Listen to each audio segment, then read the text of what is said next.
প্রায় 1450 বছর চলে গেছে।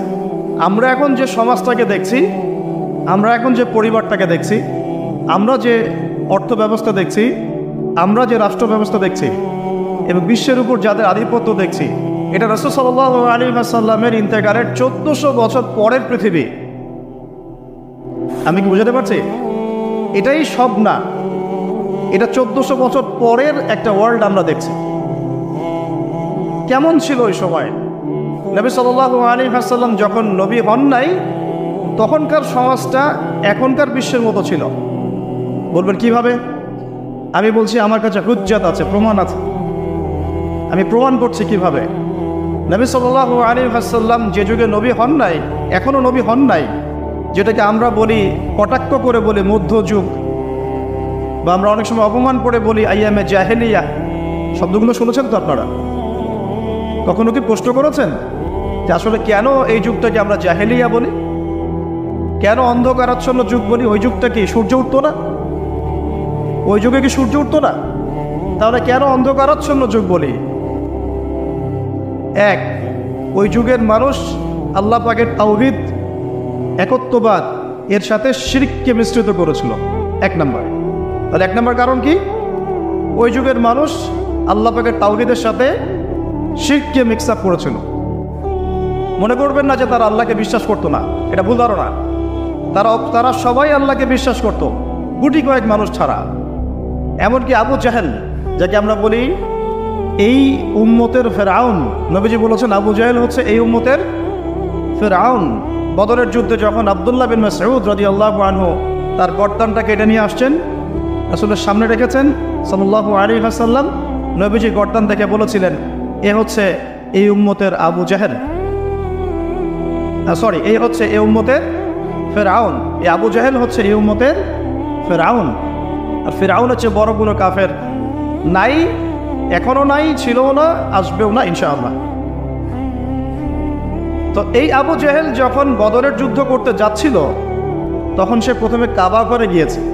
কোথায় গিয়েছে? গিয়ে বলেছে, আল্লাহুম্মা ইন কুনতা তা'লাম, হে আল্লাহ আপনি যদি জানেন। আর কথাগুলো খেয়াল করবেন, হে আল্লাহ আপনি যদি জানেন যে আন্না মুহাম্মাদান আলাল হক, মুহাম্মদ সাল্লাল্লাহু আলাইহি ওয়াসাল্লাম সত্যের উপরে আছে, ফানসুরহু, আল্লাহ আপনি তাকেই সাহায্য করেন। বুঝাতে পারলাম? ওয়া ইন কুনতা তা'লাম, এবং আপনি যদি জানেন যে নাহনুল কুরাইশ আলাল হক, আমরা কুরাইশরা হকের উপরে আছি, ফানসুরনা, তাহলে আমাদেরকে সাহায্য করেন।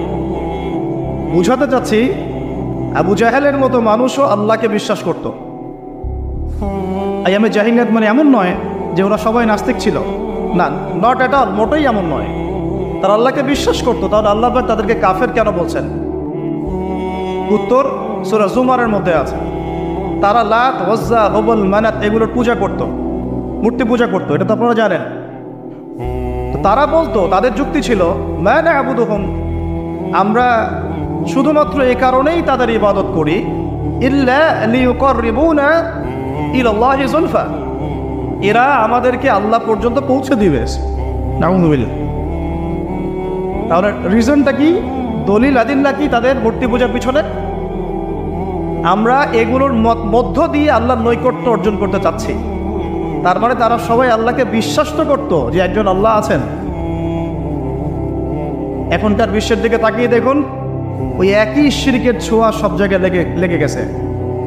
মানুষ আল্লাহকে বিশ্বাস করে, কিন্তু ইবাদত বন্দেগীর জীবনে গিয়ে আল্লাহর সাথে অন্যকে শরিক করছে, ইকোনমিতে গিয়ে আল্লাহর সাথে অন্যকে শরিক করছে, পলিটিক্স করতে গিয়ে আল্লাহর সাথে অন্যকে শরিক করছে, ওয়ার্ল্ড অ্যাফেয়ার্সকে ডিল করতে গিয়ে আল্লাহর সাথে অন্যকে শরিক করছে। মানুষ আল্লাহকে বিশ্বাস করেও এখন মুশরিক হচ্ছে। আপনি কোন সেন্সে ওইটাকে আইয়ামে জাহিলিয়াত বলছেন, আর এখনকার যুগটাকে পুত পবিত্র বলছেন? এগিয়ে যাওয়ার যুগ, সায়েন্স অ্যান্ড টেকনোলজির যুগ। দেখাচ্ছি আপনাকে টেকনোলজি কাকে বলে। সুলাইমান আলাইহিস সালামের সময় বিশ্বে এমন প্রযুক্তি ছিল, এই প্রযুক্তির ধার কাছেও কোনোদিনও এই বিশ্ব আর যেতে পারবে না। আমি আমার হ্যাডসেট নিচ থেকে কথা বলছি না, এগুলোর দলিল আছে সূরা সাবার মধ্যে, সূরা নামলের মধ্যে, অন্য অনেক জায়গায়, যে আল্লাহ রাব্বুল আলামিন সুলাইমান আলাইহিস সালামকে এমন রাজত্ব দিয়েছিলেন, এমন সুপ্রিম অথরিটি, ক্ষমতা, পাওয়ার, টেকনোলজি, পৃথিবীতে কখনো ছিলও না, কিয়ামত পর্যন্ত আসবেও না। এখন পর্যন্ত কোনো টেকনোলজি আসে নাই যে আমি এই চেয়ারটাকে বলবো চলো আমাকে ঢাকায় নিয়ে নামাই দিবে, তাও আবার 1 সেকেন্ডের মধ্যে। কতটুকু সময়? এখন পর্যন্ত কোনো টেকনোলজি আসে নাই যে আমি চোখের পলক ফেলবো এইটুক সময়ের মধ্যে আমার স্ত্রীকে আমার পাশে নিয়ে বসাই দিবে। আসছে? সুলাইমান আলাইহিস সালামের সময় এমন ছিল। সাগর থেকে মুক্তা মণিমুক্তা আরোহণ করে এটা দিয়ে অট্টালিকা নির্মাণ করা হতো। তিনি জিন জাতিকে দিয়ে কাজ করাতে পারতেন। তিনি যাচ্ছেন রাস্তায়, পিঁপড়াটা গল্প করছে, এই সবাই গর্তে ঢুকো, সুলাইমান আসলে তোমাদেরকে পিষে ফেলবে। আর তিনি মুচি মুচকি হাসছেন, পাখির ভাষাও বুঝতে পারছেন, পিঁপড়ার ভাষাও বুঝতে পারছেন। তার বাবা দাউদ আলাইহিস সালাম জাবুর তেলাওয়াত করছেন, এই সাগরের মাছ সব কাছে চলে আসছে জাবুর শোনার জন্য। এমন প্রযুক্তি আপনি এখনো বের করতে পেরেছেন? সভ্যতার যে বড়াইটা আমরা করি, এটা একটা কেবল অহংকার। এটা কি আল্লাহ পাকের জন্য বলেছেন? আমি কত কওমকে এর আগে ধ্বংস করেছি, কত যে কওমকে আমি ধ্বংস করেছি। ফাসিরু ফিল আরদি ফানজুরু কাইফা কানা আকিবাতুল মুকাদ্দিবিন। তোমরা এই জমিনে বিচরণ করতে থাকো, দেখো যারা আল্লাহকে অস্বীকার করেছিল তাদের কি পরিণতি হয়েছে। তো আমরা এখন যেটাকে নিয়ে দাবি করি এটা সর্বোচ্চ স্তর নয় প্রযুক্তির। তো যে জায়গা থেকে এখানে চলে আসলাম, যে কোথায় ছিলাম আমরা? এই জামানাতেও আমরা শিরক করছি কিন্তু আল্লাহকেও বিশ্বাস করছি। প্রত্যেকটা সেক্টরে শিরক হচ্ছে। ডিটেলস বলার মতো জায়গাও এটা না, এবং এত সময় আমার হাতে নাই। আমি খালি সেক্টরগুলো বলে দিই। 1, এডুকেশন সেক্টর, শিক্ষা সেক্টর, এখানে শিরকের উপর শিরক হচ্ছে। আপনি যদি বিচক্ষণ হয়ে থাকেন, স্টাডি করেন, পড়াশোনা করেন, একটা অনেস্ট মন রাখেন, আগে সৎ একটা মন রাখেন। ডানে গেলে ডানে যাব, বামে গেলে বামে যাব, আমি নিউট্রাল থাকবো, আমি কোনো পক্ষ আগে নিব না, আমি যাচাই বাছাই করে দেখব কথাটা সত্য না মিথ্যা। শিক্ষাক্ষেত্রে শিরকের উপর শিরক হচ্ছে, শিরকের উপর শিরক। আজকে থেকে 25 বছর 30 বছর আগে যতটা শিরক ছিল না, এখন তার চেয়ে বেশি শিরক চলে আসছে। এমন এমন শিরক আসছে যেগুলোর প্রতি ঈমান রাখলে আপনার ঈমান ভঙ্গের 10টা কারণ আছে। এই 10 কারণের মধ্যে পড়ে যাবেন, আবার নতুন করে কালিমা শাহাদা দিয়ে ইসলাম কবুল করতে হবে। নতুন করে কালিমা শাহাদার সাক্ষ্য দিয়ে আবার মুসলিম হতে হবে। যতই দাম্ভিকতা দেখান, কবরে আপনাকেও যেতে হবে, কিচ্ছু করার নাই তখন। এখন যদি সলিউশনে না আসি, সংশোধন না করি, তাহলে অনেক দেরি হয়ে যাবে। এখনকার টিকটক জেনারেশনটা বিগত 30 বছরের মেহনতের ফসল। পশ্চিমাদের বিগত 30 বছরের মেহনতের ফসল এখনকার টিকটক জেনারেশন। ওরা মেহনত চালিয়ে যাচ্ছে, না জানি আরো 30 বছর পরে কোন টক জেনারেশন আসবে আল্লাহ ভালো জানে। এটা কমন সেন্সহীন, জীবনের উদ্দেশ্যহীন, একটা বুদ্ধিবৃত্তিক প্যারালাইজড প্রজন্ম। না জীবনের কোনো উদ্দেশ্য আছে, না কোনো পড়াশোনা করে, আর না একটু ভালো করে খেলাধুলা করে, আর না শরীর চর্চা করে, আর না কিছু লিখে, আর না কিছু জাতিকে কিছু দিচ্ছে, আর না পলিটিক্সে কোনো আগ্রহ আছে, আর না ইকোনমিক্সে কোনো আগ্রহ আছে, না ওয়ার্ল্ড অ্যাফেয়ার্স সম্পর্কে কোনো সচেতনতা আছে, না মুসলিম উম্মার এই দুরবস্থায় তার ভূমিকা রাখার কোনো ইচ্ছাও পর্যন্ত আছে। না সালাত আদায় করে, না কোরআন তেলাওয়াত করে, আর না ওযু করতে জানে ঠিকভাবে, আর না ফরজ ওয়াজিব সুন্নাত মুস্তাহাব জানে, আর না ফিকহুল মুয়াসসারের মতো সহজ ফিকহের কিতাবগুলো তার আয়ত্ত করা আছে, না কোনো আলেমের সাথে সম্পর্ক আছে, না কোনো ইসলামিক স্কলারের কাছে সম্পর্কিত হয়, আর না মাদ্রাসায় যায়, আর না ইসলামের বেসিক ফান্ডামেন্টাল নলেজ অর্জন করে। জীবনের উদ্দেশ্যই নাই, শুধু মেয়ের পিছনে, শুধু মাদকের পিছনে, ড্রাগসের পিছনে, কোনো সময়ে মারামারি দাঙ্গা হাঙ্গামা করছে, কোনো সময় দেখা যায় বাইক দাবড়ায় বেড়াচ্ছে। বাবার বিত্তশালী, বাবার অনেক টাকা আছে, বাস কিনে দিয়েছেন, বাইক চলছে, পিছনে একটা বেহায়া বেশ্যা মেয়ে নিয়ে ঘুরছে। এ মেয়েটাও বেহায়া, শব্দটা ইউজ করতে চাইনি আমি আমি আমি এখানে জানি অনেক মা বোন আছেন, শব্দটা আমি ইউজ করতে চাই নাই, কিন্তু আমার ভিতরে এমন ক্ষোভ এদেরকে দেখলে হয় যে মুখ থেকে বের হয়ে গেল। একটা মেয়েকে আল্লাহ পাক সৃষ্টি করেছেন কি জন্যে? যাতে সে ইসমাইল আলাইহিস সালামের মতো সন্তান জন্ম দিতে পারে। এই বাইকের পিছনে ঘোরা মেয়েটা কি আপনাকে এরকম সন্তান দিতে পারবে? আপনি তো বোকা।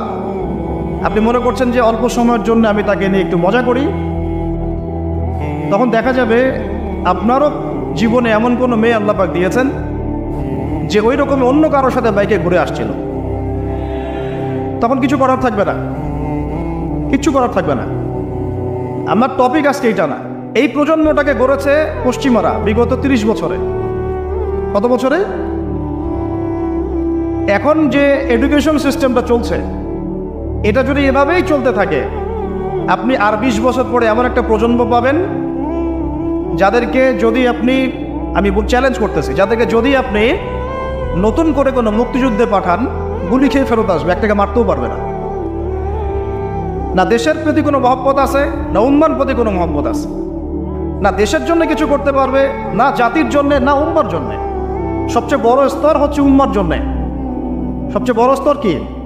উম্মার জন্যে, যে পুরো মুসলিম উম্মা একটা জাতি, আমি এমন একজন বড় নেতা হব যে পুরো মুসলিম উম্মার জন্য কাজ করব।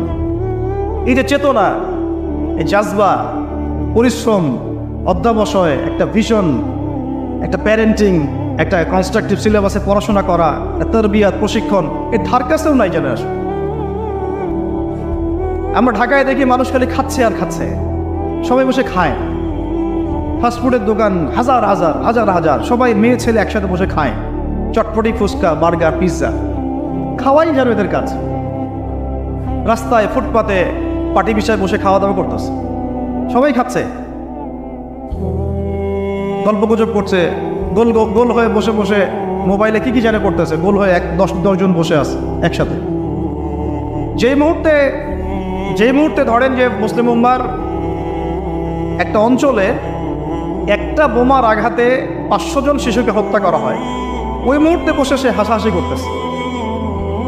ওই মুহূর্তেও তার কোনো ফিকির নাই, নামাজের সেজদা একটু দোয়া করব, আমি আল্লাহর দিকে ফিরে আসি, ওগুলো অনেক দূরের কথা, বাদ দেন।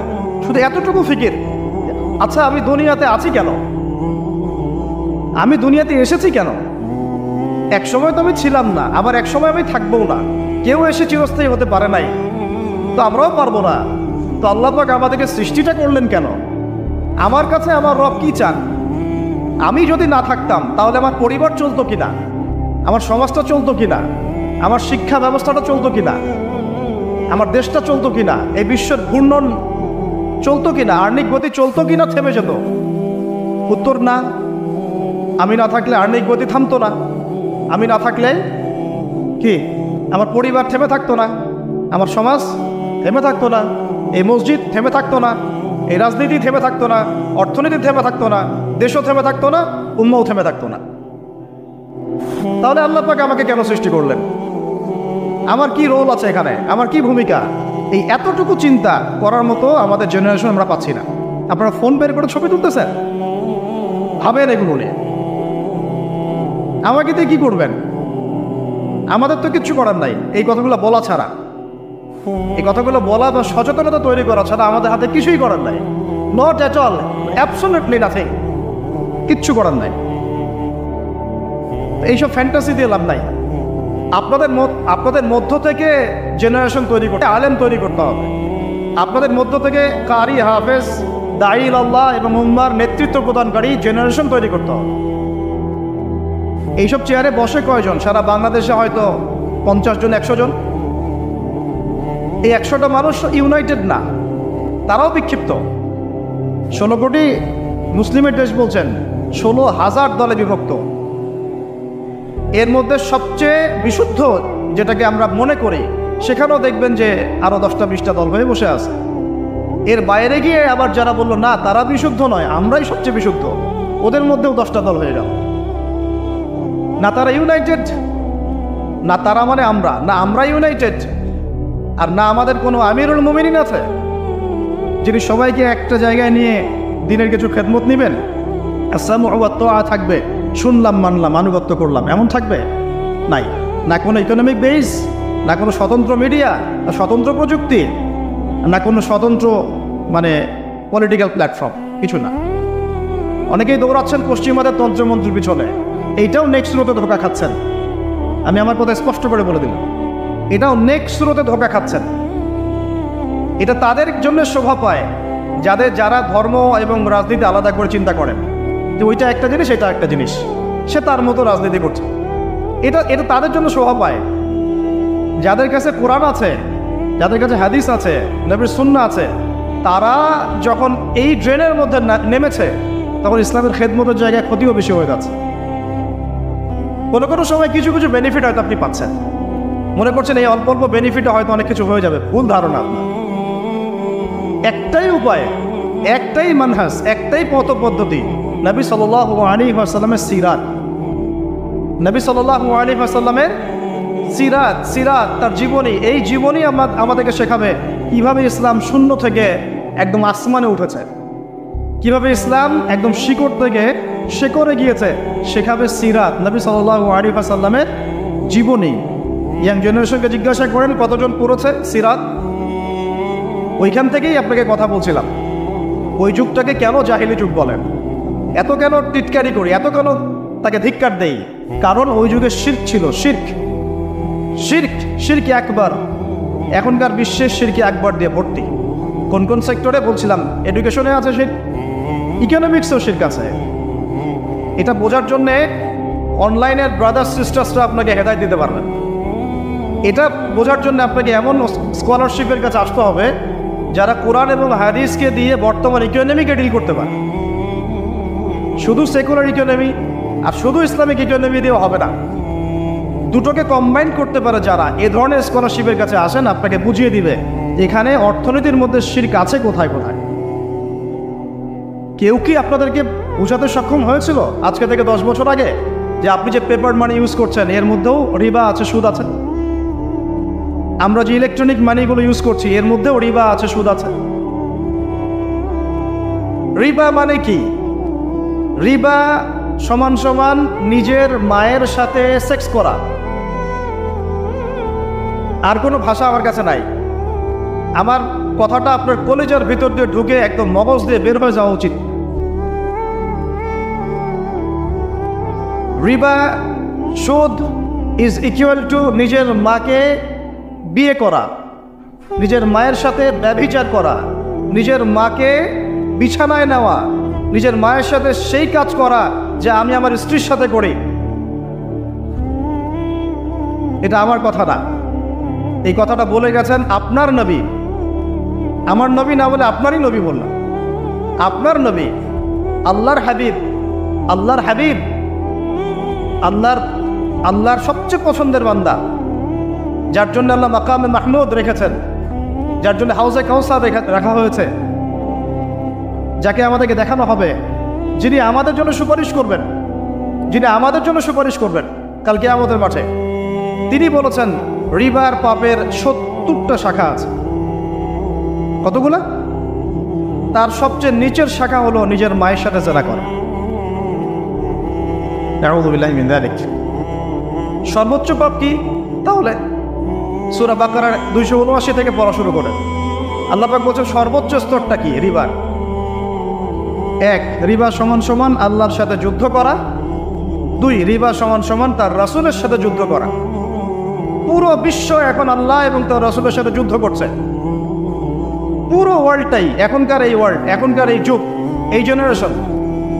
আইয়ামে জাহেলিয়াতের সুদটা ছিল শুধু মক্কায়, হয়তো একটু মদিনায়, হয়তো একটু আরবের জাজিরার মধ্যে, এতটুকু জায়গায়।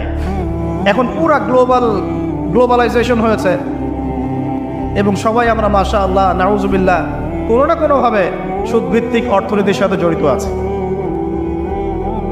ফেডারেল রিজার্ভ ব্যাংকের আন্ডারে, ওয়ার্ল্ড ব্যাংকের আন্ডারে, IMF এর আন্ডারে যত সেন্ট্রাল ব্যাংক আছে কেউ সুদমুক্ত থাকতে পারবে না। আপনি গভর্নমেন্টকে দোষ দিয়েন না, গভর্নমেন্টকে দোষ দিয়ে লাভ নাই, কিছু করতে পারবেন না। শিরকের গোড়া হচ্ছে এখন ওই পশ্চিমা শক্তিটা, একদম শিরকের গোড়া, তাগুতের গোড়া, যত শয়তানি অন্যায়ের মূল গোড়াই জায়গা।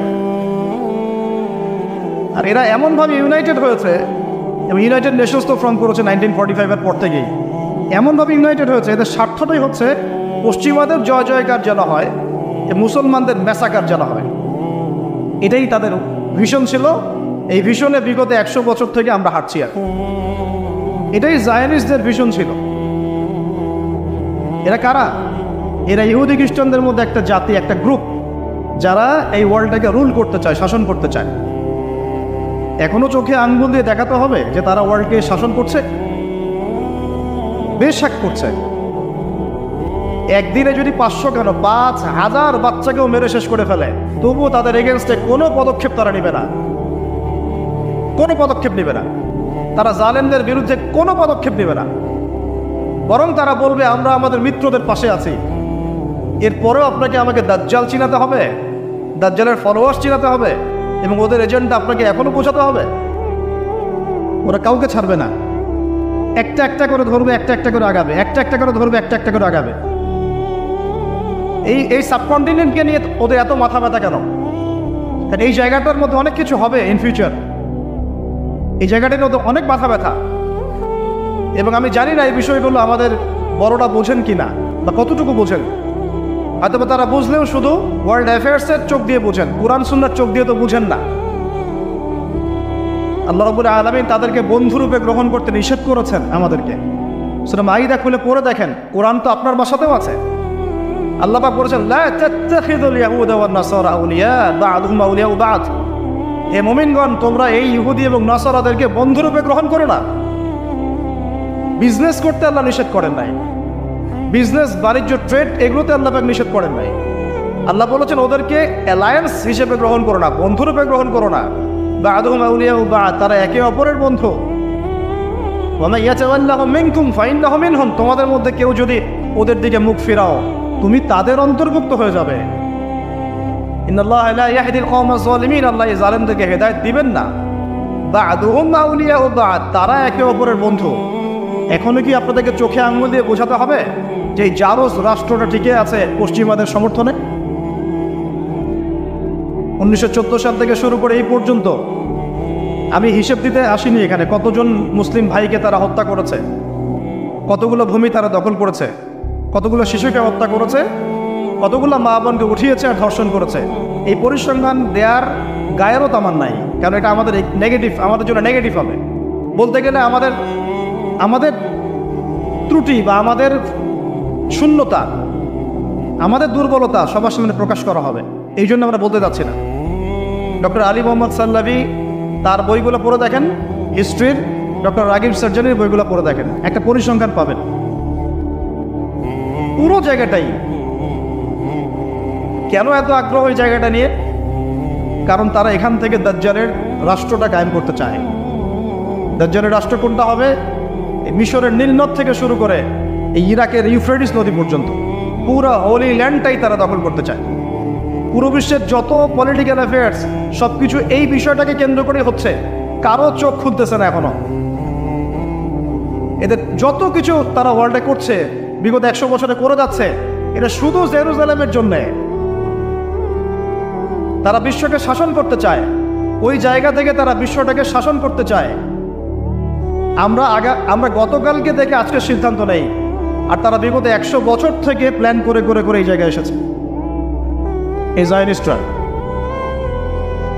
এবং তাদেরকে বন্ধুরূপে গ্রহণ করতে আল্লাহ পাক আমাদেরকে নিষেধ করেছেন। কিন্তু এই কথাটা আরবের মুনাফিকদেরকে কে বুঝাবে? চতুর্দিকে বসে আছে এবং তাদের প্রত্যক্ষ সমর্থনে ওদের মসনদ টিকে আছে, চোখের সামনে রক্তের বন্যা বয়ে যাচ্ছে, আর ওরা বলছে আমরা ব্যবস্থা নিচ্ছি, আমরা এই বিষয়ে উদ্বিগ্ন, এটা মানবতা বিরোধী কাজ। এই পর্যন্ত শেষ, দ্যাটস অল, ফুল স্টপ। কারো কোনো শক্তি সামর্থ্য হলো না সবাইকে এক টেবিলে বসানোর, পণ্যগুলা বয়কট করার, ওদের উপর অর্থনৈতিক চাপ আরোপ করার, তেলগুলা বন্ধ করে দেওয়ার, পেট্রোডলের মনিটরিং সিস্টেমটা অফ করে দেওয়ার। এই ঈমান, এই সৎসাহস কেউ দেখাতে পারলো না। কারণ এখন তো আর উমর ইবনুল খাত্তাবের যুগ নাই, এখন তো আর আলী ইবনে আবি তালেবের যুগ নাই, এখন তো সালাউদ্দিন আইয়ুবী রাহিমাহুল্লাহর বেঁচে নাই, এখন আমাদের শেখরা বেঁচে আছে। আরো অবাক হই, বাংলাদেশের মাটিতে আরো অবাক হই, এতটাই অবাক হই যে কথা বলার ভাষা হারিয়ে ফেলি। যে এরকম সিচুয়েশনেও কিছু মানুষকে দেখা যায় ওই মাজলুমদের পক্ষ না নিয়ে জালেমের পক্ষ নিচ্ছে, ঘুরিয়ে ফিরিয়ে ফতোয়া দিচ্ছে, ঘুরিয়ে ফিরিয়ে। আর সরাসরি বললেই হয় যে আমরা ইসরায়েলের টাকায় চলি, বললেই হয়। এতদূর পর্যন্ত যখন বলেছেন, এটুক বললেই তো হয়ে যায়, নিজের অবস্থানটা স্পষ্ট হয়ে যায়। না আছে ইতিহাসের জ্ঞান, না সত্যিকার অর্থে আকীদা মানহাজের জ্ঞান আছে, আর না সত্যিকারের সিরাত বোঝে, আর না দিন কায়েমের কোনো জাজবা আছে। আমাকে একটা প্রশ্ন উত্তর দেন, যদি আল্লাহ না করুক মদিনা মুনাওয়ারায় কেউ হামলা করে, যদি আল্লাহ না করুক, ইতিহাসে কিন্তু করা হয়েছে অনেকবার, ইতিহাস পড়ে দেখবেন। এখন যদি কেউ করে, এটা কি শুধুমাত্র সৌদি আরবের অভ্যন্তরীণ সমস্যা থাকবে? ওরা সামাল দিবে, আমরা কিচ্ছু বলবো না,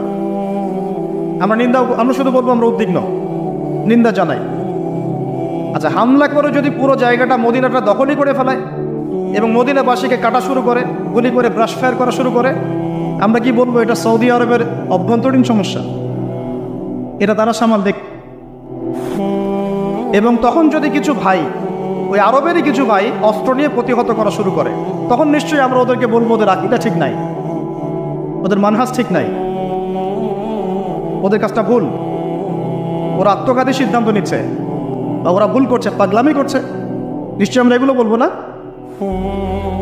তখন যদি কেউ এরকম কথা বলতে পারে, তাকে আপনি মুনাফিক ছাড়া আর কি শব্দ বলতে পারেন? আর কিছু আছে শব্দ প্রয়োগ করার? আরেকটা কথা বলতে পারেন, একটা হাদিসে আসছে, যখন তোমার লজ্জা থাকবে না তখন তুমি যা ইচ্ছা তাই করতে পারো। এটা হাদিস। যখন তোমার লজ্জা থাকবে না তুমি যা ইচ্ছা তাই করতে পারো, যা ইচ্ছা তাই করতে পারো। আমাকে উত্তর দেন, যদি এখন এই আক্রমণগুলো ইহুদিরা এখানে আকসায় না করে এইখানে করতো, মক্কায় যেখানে মসজিদে হারাম আছে, কাবা আছে, ওখানে একটা মিসাইল ফেলতো, আমরা নিশ্চয়ই বলতাম এটা সৌদি আরবের অভ্যন্তরীণ সমস্যা, এটা ওরা সামাল দিবে। আমরা শুধু দোয়া করব, আল্লাহ আবাবিল পাখি পাঠিয়ে ইহুদিদেরকে হত্যা করে, তাই না? আর আল্লাহ পাকও নিশ্চয়ই আবাবিল পাঠাবেন। মনে রাখবেন, এটা আবাবিল পাখি আসার যুগ নয়, এটা আবরাহার যুগ নয়, এটা আবরাহার যুগ নয় যে আবাবিল আসবে। আবাবিল পাখির নাম নয়, আবাবিল মানে ঝাঁকে ঝাঁকে, তৈরন আবাবিল, আবাবিল মানে ঝাঁকে ঝাঁকে। এটা আবাবিলের যুগ নয়, আবরাহার যুগ নয় যে আবাবিল এসে আপনাকে উদ্ধার করবে বিপদ থেকে। এটা মূসার যুগ নয় আলাইহিস সালাম, যে আকাশ থেকে মান্নার সালোয়া করবে, রিজিকের জন্য আপনাকেই বের হতে হবে, আল্লাহর উপর তাওয়াক্কুল করতে হবে। এটা কোন যুগ? আল্লাহ বলছেন এটা এই যুগ। ইন তানসুরুল্লাহ ইয়ানসুর, তোমরা যদি আল্লাহকে সাহায্য করো তবেই আল্লাহ তোমাদেরকে সাহায্য করবেন। একদম স্পষ্ট শুনে রাখেন, এখন আসমান থেকে ফেরেশতা নামবে না, এখন আমাদের জন্য এখন নামবে না। তোমরা যদি আল্লাহর দ্বীনকে সাহায্য করো তবেই আল্লাহ তোমাদেরকে সাহায্য করবেন। ওয়ায়ুসাব্বিত আকদামাকুম, তোমাদের পা আল্লাহ পাক শক্তিশালী করবেন, দৃঢ় রাখবেন। এটা এই যুগ। এটা কোন যুগ? আল্লাহ বলছেন ইন্নাল্লাহা লা ইউগাইয়িরু মা বিকওমিন, আল্লাহ পাক কোনো কওমের অবস্থা ততক্ষণ পরিবর্তন করেন না, হাত্তা ইউগাইয়িরু মা বিআনফুসিহিম, যতক্ষণ না তারা নিজেরাই নিজেদের অবস্থা পরিবর্তনের চেষ্টা করে। এটা এই যুগ। এখন আপনার জন্য আবাবিল আসবে না। এটা কোন যুগ? আল্লাহ বলছেন ওয়াইন তাতাওয়াল্লাউ, যদি তোমরা চেষ্টা না করো, মুখ ফিরায় চলে যাও, ইয়াস্তাবদিল কওমান গায়রাকুম, আল্লাহ তোমাদের সবাইকে সরিয়ে দিবেন, দিয়ে নতুন একটা কওম নিয়ে আসবেন। সুম্মা লা ইয়াকুনু আমসালাকুম, তারা তোমাদের মতো অপদার্থ হবে না। আমাদেরকে সরাতে আল্লাহ পাকের কি দরকার হয়? একটা ভাইরাস, একটা মহামারী, একটা ভূমিকম্প, আজকে একটু নড়া দিয়েছে না, এগুলো কিচ্ছু না, এগুলো ওয়ার্নিং আসতেছে। কারণ মহামারীর পরে সানাওয়াতু জালাজিল আসবে, হাদিসে আসছে। ভূমিকম্প শুধু না, ভূমিকম্পের বছরগুলো আসছে সামনে। সানাওয়াতু সানা মানে একটা বছর, সানাওয়াত মানে অনেকগুলো বছর, জালজালা মানে ভূমিকম্প, জালাজিল ভূমিকম্পের বহু বছর। সানাওয়াতু জালাজিল মানে ভূমিকম্পের বছরগুলো তোমাদের সামনে আসছে। কে বলেছেন এটা? নবী সাল্লাল্লাহু আলাইহি ওয়াসাল্লাম। এখন পর্যন্ত কি বিশ্ব দেখেছে যে কয়েক বছর ধরে ভূমিকম্প হচ্ছে? ইতিহাস পড়ে দেখেন তো কখনো এসেছিল? তার মানে সামনে আসবে। কেন আসবে না? কোন কোন পাপের কারণে আসে? জিনা, ঘরে ঘরে জিনা, ঘরে ঘরে জিনা। ঘরে ঘরে বলতে প্রত্যেকটা ঘর বোঝাই নাই, অবশ্যই অনেক ঘর পবিত্র ভালো আছেন, অনেক জায়গায় বেশিরভাগই জিনার মধ্যে ঢুকে আছি আমরা। নাউজুবিল্লাহ, হেফাজত করুন। মাদক, অশ্লীলতা আর কি কারণে আসে? বেপরদামি, বেহায়াপনা, মিউজিক্যাল ইনস্ট্রুমেন্ট, এই তো কারণগুলো তো এইগুলাই। মাপে কম দেওয়া। পৃথিবীতে সর্বপ্রথম যেই কমটাকে ভূমিকম্প দিয়ে ধসিয়ে দেওয়া হয়েছে সেটা হলো কওমে মাদিয়ান। কোন কম? কওমে মাদিয়ান, শুআইব আলাইহিস সালামের কম। কি পাপের কারণে ভূমিকম্প দিয়ে ধসিয়ে দেওয়া হলো? তারা মাপে কম দিত। তারা মাপে কম দিত এবং মানুষের সম্পদ আত্মসাৎ করত। মানুষের সম্পদ আত্মসাৎ করত। এই দুইটা পাপই এখন করা হচ্ছে। প্রচুর ব্যবসায়ী মাপে কম দেন, মানুষের সম্পদ আত্মসাৎ করেন। আল্লাহ পাক আমাদেরকে হেফাজত করুন, আমিন। এই জায়গায় ছিলাম, অনেক ভিতরে চলে যাব না হলে। মৌলিক জায়গাটায় আসেন যে এখন মনে করবেন না যে বিশ্বের মধ্যে শিরক নাই, প্রতিটা সেক্টরেই শিরক আছে। আর তারা এই পুরো বিশ্ব ব্যবস্থাটাকে নিয়ন্ত্রণ করছে কি কারণে? যাতে করে তারা মুসলমানদের উপর তাদের নির্যাতনের স্টিম রোলার চালাতে পারে এবং তাদের বিশ্ব পরিচালনার এই সুপ্রিম অথরিটি তাদের হাতে নিতে পারে, আর কিচ্ছু না। প্রত্যেকটা বিষয় নিয়ন্ত্রিত হচ্ছে আকসা কেন্দ্রিক, জেরুজালেম কেন্দ্রিক, জায়নিজম কেন্দ্রিক এবং পশ্চিমারা। আমরা কোনো না কোনোভাবে এই প্যাচে পড়ে গেছি। বলছিলাম যে এডুকেশনে আপনি শিরক পাবেন, ইকোনমিতেও পাবেন। পলিটিক্স নিয়ে আমি বলতে চাচ্ছি না কথা, এটা খুব ভালো করেই আমরা জানি যে আমরা কোন পথে হাঁটছি। এগুলো আল্লাহ রাব্বুল আলামিনের খেলাফতের দায়িত্ব নয়। যা চলছে ওয়ার্ল্ডে এগুলো আল্লাহ রাব্বুল আলামিনের খেলাফতের দায়িত্ব নয়। যেহেতু প্রসঙ্গটা এসে গেছে, নসিহত স্বরূপ, শুধু নসিহত, এর বেশি কিচ্ছু করার নাই আমাদের। নসিহতটা না করলে কি হবে? আপনি আল্লাহর সামনে কাল কিয়ামতে দাঁড়ায় বলবেন যে আদনান ভাই আমার এলাকায় আসছিল, প্রসঙ্গটা উঠেছিল, তিনি আমাকে সতর্ক করেন নাই, আমি দাওয়াত পাই নাই। আর দাওয়াত দেওয়ার সুন্নত আল্লাহ রাব্বুল আলামিন কোরআনের সূরা তাহার মধ্যে বলেছেন। কোন সূরায়? আল্লাহ পাক কি বলেছেন শুনুন। আল্লাহ পাক বলছেন, ইযহাবা ইলা ফিরআউন, তোমরা দুজন মুসা আর হারুন তোমরা ফিরআউনের কাছে যাও। কার কাছে? ইযহাবা ইলা ফিরআউনা ফাইন্নাহু তাগা, সে সীমা লঙ্ঘন করেছে। কিন্তু ওয়াকুলা লাহু কাওলান লাইয়িনা লাআল্লাহু ইয়াতাযাক্কারু আও ইয়াখশা, আল্লাহ বলছেন ফিরআউনের কাছে গিয়ে কর্কশ ভাষায় কথা বলো না, আঘাত করে কথা বলো না। ঠিক আছে, আমরা যেটা করি অনলাইনে অফলাইনে, খুব কর্কশ ভাষায় কথা বলি, আঘাত করে কথা বলি, এটাকে সওয়াবের কাজ মনে করি।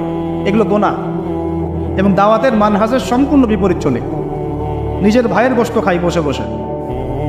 আল্লাহ পাক বলছেন ওয়াকুলা লাহু কাওলান লাইয়িনা, ফিরআউনের মতো কাফেরের সামনে দাঁড়িয়েও তুমি নরম ভাষায় কথা বলো, নম্রতা প্রদর্শন করো।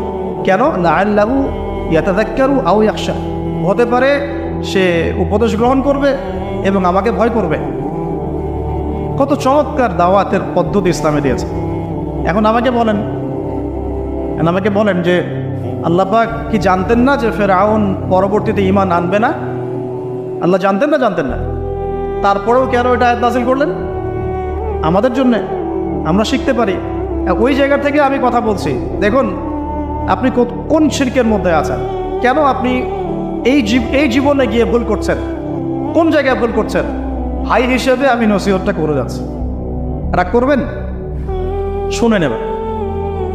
কোরআনের শুরুতেই দেখবেন আপনি একটা আয়াত আছে, বিসমিল্লাহির রহমানির রহিম, ওয়াইজ ক্বালা রাব্বুকা লিল মালাইকা ইন্নী জাঈলুন ফিল আরদি খলিফা।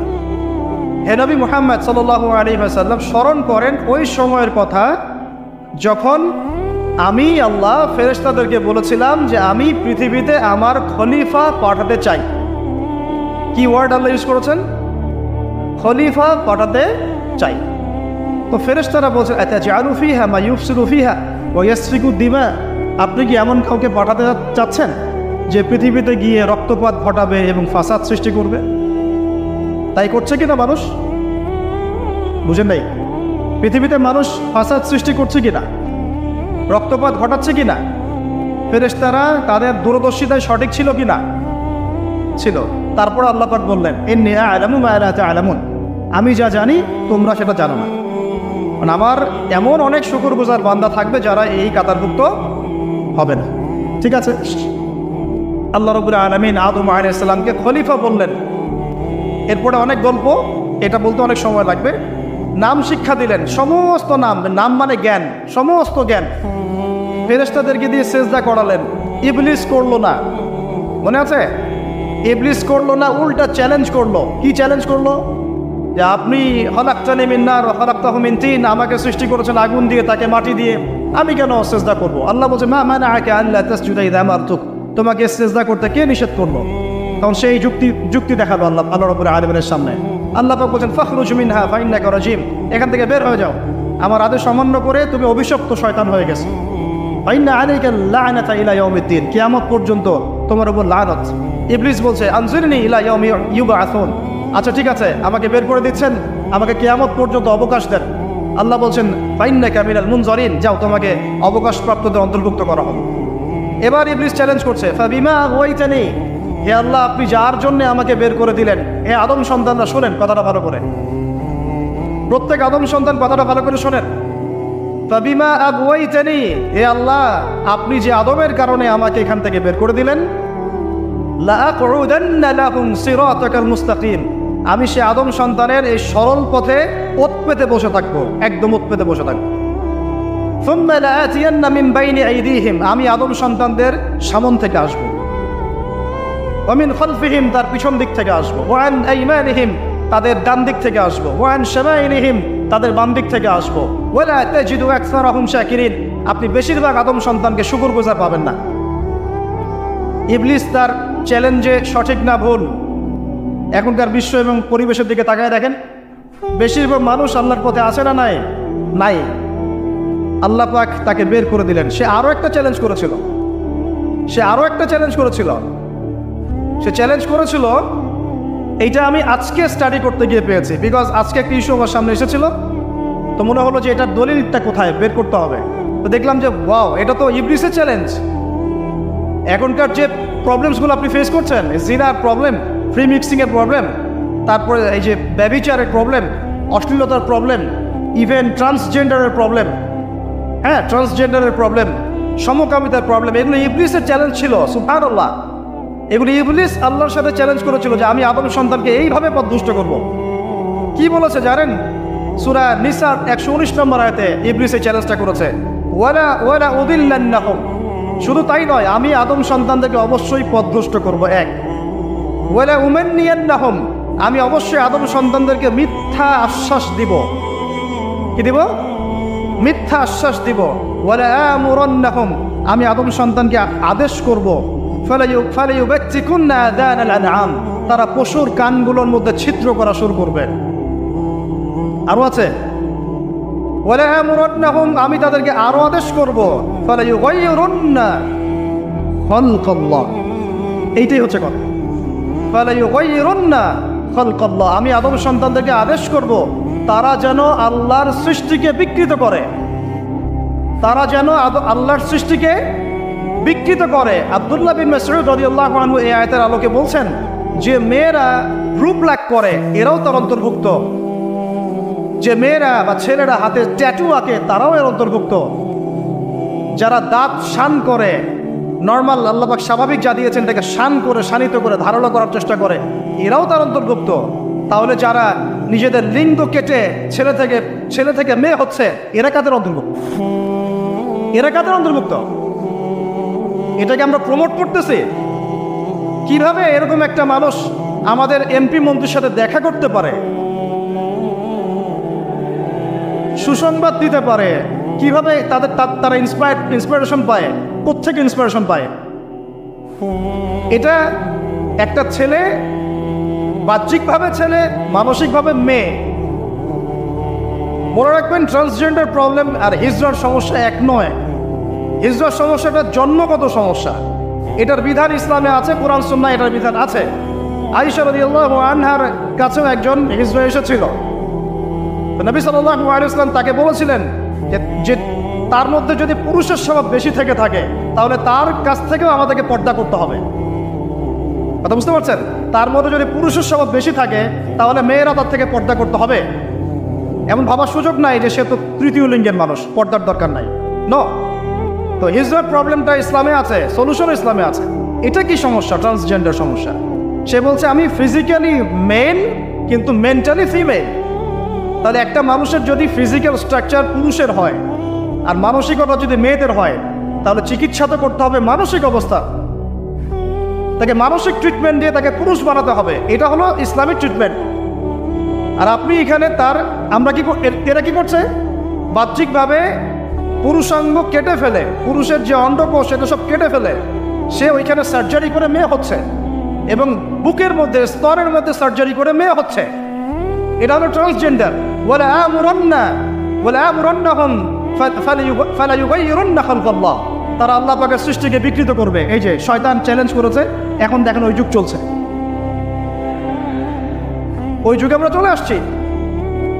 শয়তান চ্যালেঞ্জ করেছিল সামন থেকে আসবো। সামন থেকে আসবো মানে কি, স্পষ্ট কুফর শিরক এগুলো নিয়ে আসবে, চিনতে পারবেন স্পষ্ট কুফর শিরক। পিছন থেকে আসবো, পিছন থেকে আসবো মানে কি, এমন কিছু নিয়ে আসবে আপনি চিনতে পারবেন না কোনটা সত্য কোনটা মিথ্যা। ডান দিক থেকে আসবো মানে কি, আপনাকে দুনিয়া নিয়ে আসবে, দুনিয়ার চিন্তা পেরেশানি দিয়ে দিবে। বাম দিক থেকে আসবো মানে কি, পরকালের ফিকির আপনাকে বিভ্রান্ত করে রেখে দিবে, নেক্সট রোতে ধোকা খাওয়াই দিবে।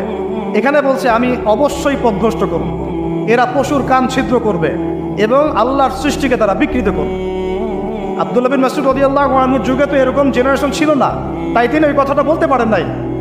তখন তিনি বলেছেন রূপ লাগ করলেও এর অন্তর্ভুক্ত হবে, দাঁত শান করে উপরে ফেললে অন্তর্ভুক্ত হবে, ট্যাটু আঁকলে অন্তর্ভুক্ত হবে।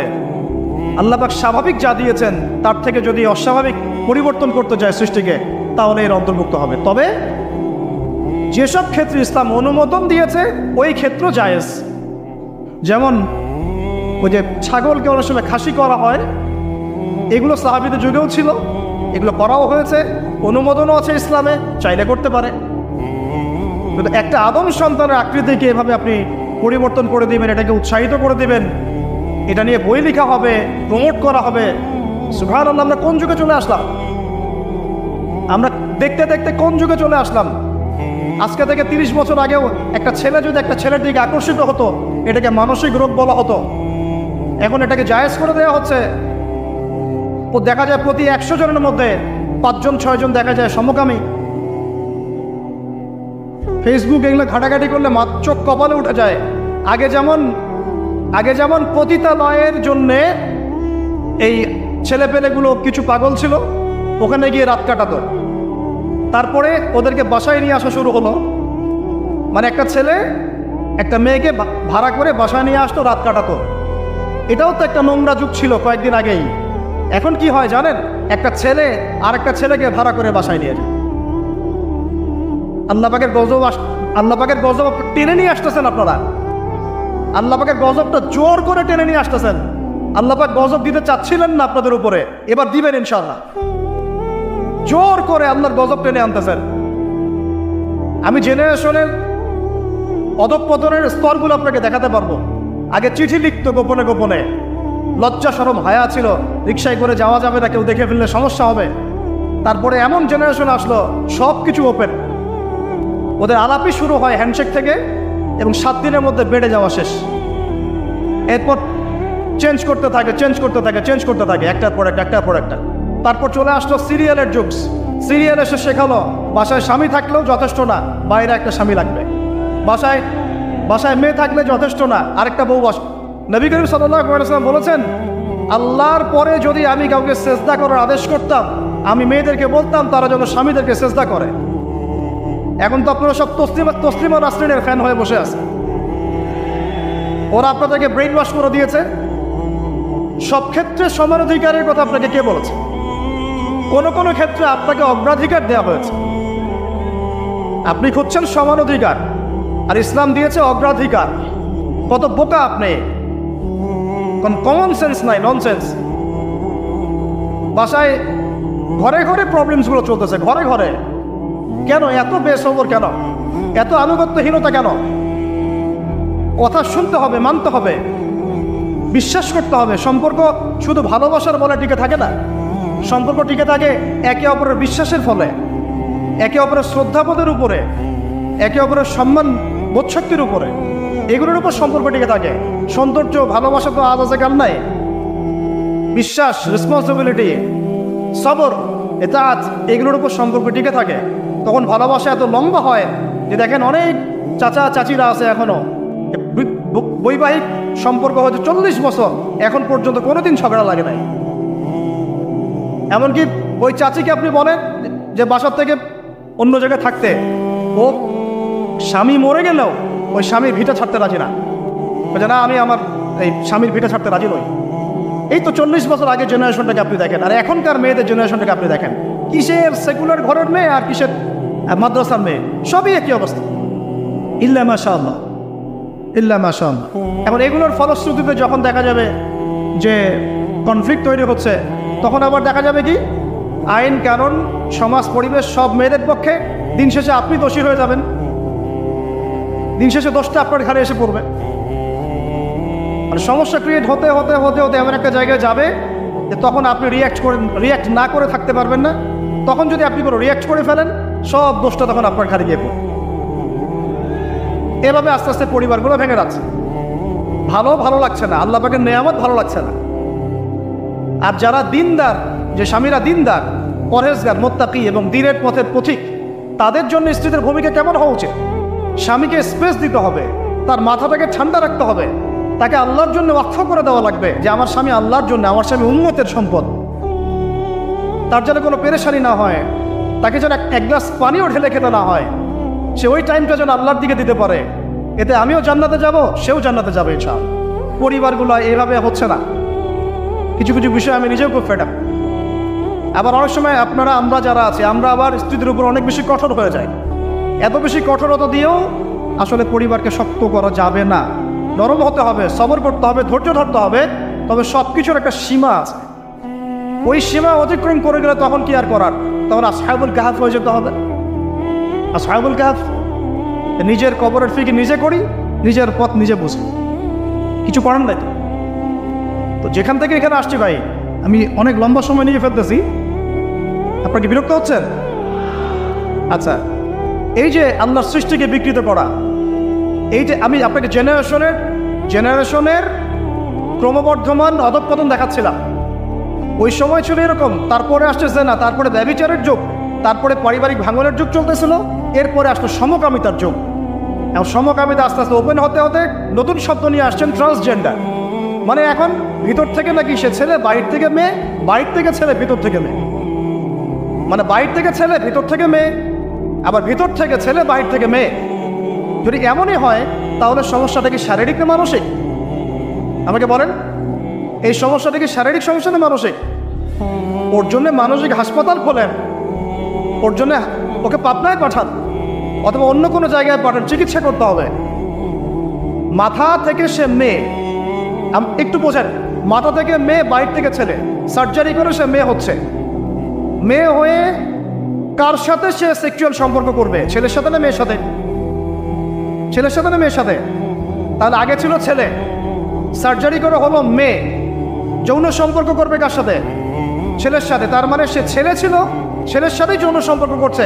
এই আদতে একটা সমকামী, এটা ট্রান্সজেন্ডারশিপ নয়, এটা একটা সমকামিতাই। শুধু একটা ঘুরিয়ে খেলেন আপনি, ওই সুদকে সরাসরি খাওয়ার, ঘুরিয়ে খাওয়ার মতো। একটা ছেলে, একজন মনে করেন যে মেয়ে, ফিজিক্যালি মেয়ে, মানসিকভাবে ছেলে, সার্জারি করে এখন সে ছেলে হতে যাচ্ছে। তো এ যৌন সম্পর্ক করবে কার সাথে? মেয়ের সাথে। তাহলে সৃষ্টিগতভাবে ছিল মেয়ে, যৌন সম্পর্ক করছে এখন মেয়ের সাথে, সেও একটা সমকামী। তাহলে আদতে এইসব নামগুলো দিয়ে আমরা সমকামিতা প্রমোট করলাম। আর সমকামিতা সম্পর্কে এই যে আল্লাহ পাকের কালাম কুরআনুল কারীমের মধ্যে এমন ভয়াবহ শাস্তির কথা আছে যেটা অন্য কোনো পাপের কারণে হয়নি। আল্লাহ পাক বলেছেন, হে লূত, তোমার কওম এমন পাপ করছে, এই পাপ এই মহাবিশ্বে কেউ কোনোদিন করে নাই। ওই যে প্রথম তাগুতের গোড়া পশ্চিমারা, এটা সুন্দর করে ভিডিও করে ইন্ডাস্ট্রি খুলে নায়ক নায়িকা আমাদের রেডিমেড ভাড়া করা থাকে, পর্ন স্টারগুলো, এরা সমকামী। এই সমকামিতার ভিডিওগুলো সারা বিশ্বে ছড়িয়ে দিয়ে মানুষের মগজগুলো আস্তে আস্তে ওইদিকে নিয়ে গেল। কেউ জানতোই না যে এগুলো বলে কিছু আছে। এটা ইন্ডাস্ট্রি, একটা ফিল্ম ইন্ডাস্ট্রির মতো, এটা একটা ইন্ডাস্ট্রি। এখানে নায়ক নায়িকা থাকে, ওদের নায়ক নায়িকা টাকা দিয়ে ভাড়া করা হয়, করে এদেরকে দিয়ে কাজগুলো তারা করে। এটা তারা এনজয় করে না, শুটিং করে। তারা এগুলো এনজয় করে না, কি করে? শুটিং করে। একটা দুইটা ক্লিপ, এগুলো একদিন দুই দিনে হয় না। এটা 1 সপ্তাহ ধরে, 2 সপ্তাহ ধরে, 1 মাস ধরে শুটিং করতে হয়। যারা এই পথ থেকে ফিরে আসছে তাদের বিবৃতি হচ্ছে এগুলা, খুবই নির্মম। যে করতে চায় না, ওই প্যাচের মধ্যে পড়ে গেলে ওকে বিভিন্নভাবে ব্ল্যাকমেল করে করানো হয়। তো এই ভিডিওগুলো সারা বিশ্বে ইন্টারনেটের মাধ্যমে ছড়িয়ে দেওয়া হলো, মানুষ দেখে দেখে দেখে দেখে এগুলো শিখলো। তাই তো সমকামীও হতে পারে, একটা ছেলে একটা ছেলের সাথেও করতে পারে, একটা মেয়ে একটা মেয়ের সাথেও করতে পারে। এটা আসলো ওই কওমে লূত থেকে। আল্লাহ রাব্বুল আলামিন বলছেন, হে লূত, তোমার কওম এমন কাজ করলো যে কওম মহাবিশ্বের কেউ কখনো করে নাই। আল্লাহ পাক তাকে দাওয়াত দেওয়ার আদেশ করলেন, তিনি দাওয়াতি কাজ করতেই থাকলেন। তারা তো শুনলই না, বরং বললো, আচ্ছা তুমি নিজেকে খুব পবিত্র রাখতে চাও, এই গ্রাম থেকে তুমি বের হয়ে যাও। লূত আলাইহিস সালাম বের হয়ে গেলেন, তার স্ত্রী তার কথা শুনলো না। আল্লাহ পাক বললেন, তা তোমার স্ত্রী এই জালেমদের অন্তর্ভুক্ত হয়ে যাবে, তুমি নিজে এইখান থেকে বের হয়ে যাও। লূত আলাইহিস সালাম বের হয়ে গেলেন। আল্লাহ রাব্বুল আলামিন 2 জন ফেরেশতাকে পাঠালেন, একজন জিবরাইল আলাইহিস সালাম, একজন মিকাইল আলাইহিস সালাম, সুন্দর বালকের রূপে। টকটকা অনেক সুন্দর বালক থাকে না, দেখতে দেখতে মিষ্টি মিষ্টি। এই বালকদের দিকে পর্যন্ত তাকাতে নিষেধ করা হয়েছে। এই বালকদের দিকে, ছোট ছোট সুন্দর সুন্দর ছেলের চেহারার যে বালকরা আছে, কিশোর, এদের দিকেও অনেকক্ষণ তাকায় থাকতে নিষেধ করা হয়েছে, যাতে ওদের দিকে কোনো আকর্ষণ সৃষ্টি না হয়। এখন তো বলতে লজ্জা লাগে, বিভিন্ন জায়গায় মাদ্রাসার মধ্যে এইসব ঘটনা ঘটছে। এখন এটা কি মাফ হয়ে যাবে মনে করেছে? অন্যান্য জায়গাতে তো হচ্ছেই, কোনো কোনো ক্ষেত্রে আমরা দেখছি যে মাদ্রাসার মধ্যে এইসব ঘটনা ঘটছে। কেন? ব্যবস্থা নিতে হবে, ব্যবস্থা অবশ্যই গ্রহণ করতে হবে। প্রয়োজনে এসব আবাসিকের একটা জায়গায় গাদাগাদি করে একসাথে সবাইকে কেন রাখেন? সবার জন্য আলাদা আলাদা ঘর করতে পারলে করেন, না হলে মাদ্রাসা করার দরকার নাই। আপনার ওদের ব্যক্তিগত লাইফ নাই, পার্সোনালিটি নাই, প্রাইভেসি নাই। একটা কম্বলের নিচে আপনি 3 জনকে ঘুম পাড়াচ্ছেন কেন? আস্তে আস্তে তো একটা সমস্যা সৃষ্টি হয়ে যেতে পারে। এটা তো পর্নোগ্রাফির যুগ, পর্নোগ্রাফির যুগ এটা। তো ওই 2 জন ফেরেশতা সুন্দর বালকের রূপ ধরে এসে তাদেরকে নসিহত করতে লাগলো। এবার এই 2 জন এই 2 জনের ব্যাপারে তারা কি বললো জানেন? তারা লূত আলাইহিস সালামের কাছে এসে বলছে, হে লূত, তোমার মেহমানদেরকে আমাদের হাতে তুলে দাও। তখন লূত আলাইহিস সালাম বলছেন যে, আলা একটা কি জানি, আলাইসা মিনকুম রাজুলুন রাশীদ, আর তোমাদের মধ্যে কি একটা ভালো মানুষও বাকি থাকলো না? আলাইসা মিনকুম রাজুলুন রাশীদ, তোমাদের মধ্যে কি একটা ভালো মানুষ আর বাকি থাকলো না? আমার মেহমানদেরকে পর্যন্ত এভাবে চাচ্ছ? হ্যাঁ, উলাই বানাতি ইন কুনতুম ফাইলিন, যদি তোমাদের চাহিদা থাকে, আমার মেয়েরা আছে, মেয়েদেরকে বিয়ে করে নাও। সুবহানাল্লাহ, কত বড় কলিজা একটা নবীর, দেখেন কত দরদ। তোমরা পাপ কাজ থেকে দূরে থাকতে পারছো না, হালাল পথে ফিরে আসো, প্রয়োজনে আমার মেয়েদেরকে তোমাদের সাথে বিয়ে দিচ্ছি, আমাদের মেয়েদেরকে বিয়ে করে নাও।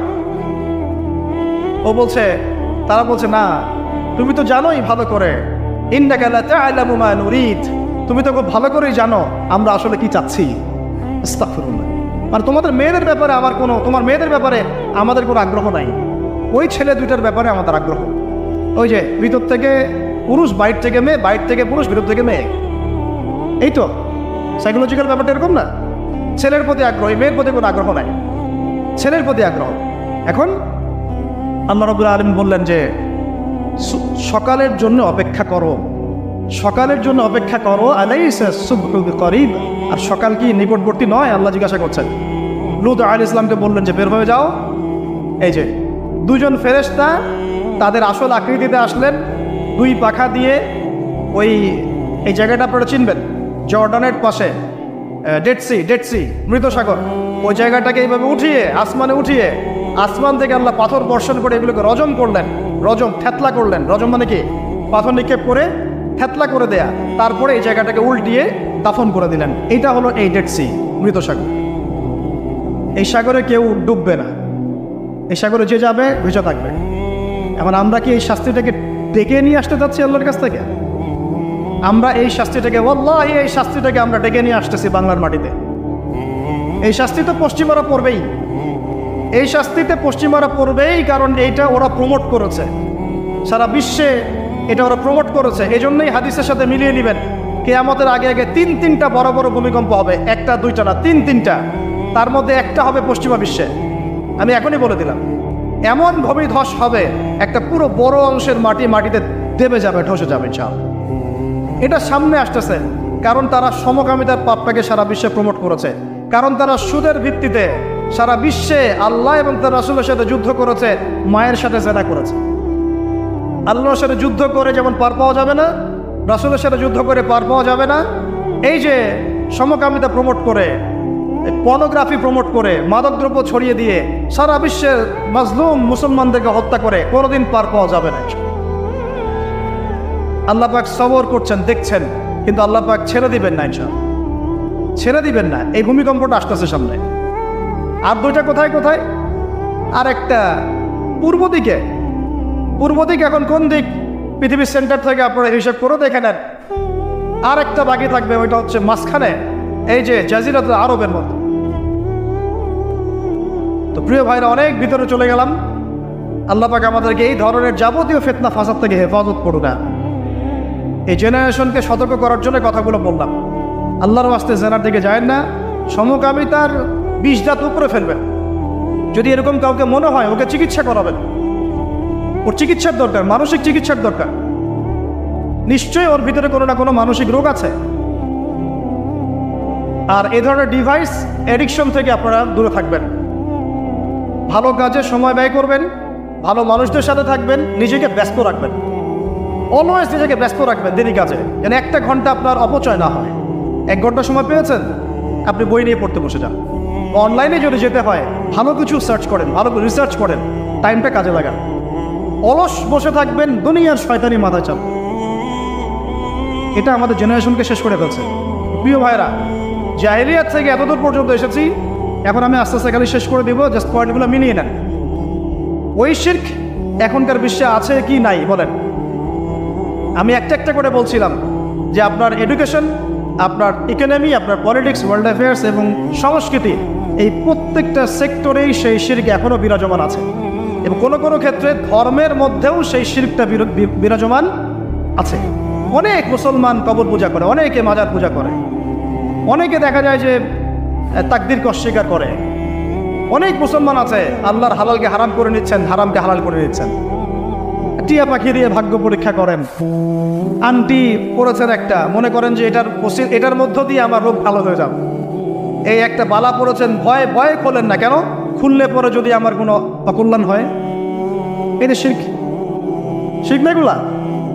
এই যে টিয়া পাখি কিছু উদ্বোধন করতে যান, পায়রা উড়াই দিচ্ছেন, শুভ, ওর মধ্যে কিছু শুভ, ওটা কি শুভের লক্ষণ? আপনি জন্মদিন পালন করেন, বলেন শুভ জন্মদিন। কে জানে ওই দিনটা আপনার জন্য শুভ না অশুভ? এরকম হাজার শিরক আছে। আমি বলতে গেলে অনেক সময় চলে যাবে, ওইদিকে বাদ দেন। প্রত্যেকটা ডিপার্টমেন্টে শিরক আছে। কিতাবুত তাওহীদ বইটা পড়ে নিয়ে, কোন কিতাব? কিতাবুত তাওহীদ। আর নসিহত যেটা করতে চাচ্ছিলাম, যে এই পুরো বিশ্বটা শিরকের উপর আছে, আইয়ামে জাহিলিয়াতের মতোই এই সেক্টরটা সবচেয়ে বড় শিরকের মধ্যে আছে। কোন সেক্টরটা? এই যে এখন যেটা বলছি। আল্লাহ পাক আদম আলাইহিস সালামকে কি বলেছিলেন ভাই? ভুলে গেছেন? খলিফা। কি বলেছিলেন? খলিফা। আদম আলাইহিস সালাম এইভাবে জান্নাতে থাকতে লাগলেন, শয়তান রিসিভ করলো, এই যে নেমে আসলাম পৃথিবীতে। ঠিক আছে, পৃথিবীতে নেমে আসার পরে আদম আলাইহিস সালাম কি আল্লাহ পাকের বিধান ছাড়া অন্য কোনো বিধান ফলো করেছিলেন? কথা এবার বুঝেন। আদম আলাইহিস সালামকে আল্লাহ কি বলেছেন বলেন? খলিফা। কি শব্দ? খলিফা। তিনি এখন পৃথিবীতে আসলেন কিভাবে? ওই যে জান্নাতে রাখলেন, ফল ভক্ষণ করে ফেললেন, ইবলিস সিজদা করলো না, এই যে বল চ্যালেঞ্জ করলো, আস্তে আস্তে ফল খেয়ে ফেললেন একদিন, ব্যাস আল্লাহ পাক আর জান্নাতে রাখলেন না, যাও পৃথিবীতে চলে যাও। তওবা করলেন, রব্বানা যালামনা আনফুসানা ওয়া ইল্লাম তাগফির লানা ওয়া তারহামনা লানাকুনান্না মিনাল খাসিরিন। আল্লাহ মাফ করে দিলেন, কিন্তু জান্নাতে থাকা হলো না। এবার পৃথিবীতে থাকো। পৃথিবীতে তিনি থাকা অবস্থায় কি আল্লাহর সাথে শিরক করেছিলেন? আল্লাহর বিধান বাদ দিয়ে অন্য কোনো বিধান মেনেছিলেন? আল্লাহর বিধান বাদ দিয়ে অন্য কোনো বিধান দিয়ে তিনি কি তার পরিবার সমাজ পরিচালনা করেছিলেন? তাহলে আল্লাহর খলিফার কাজ কি?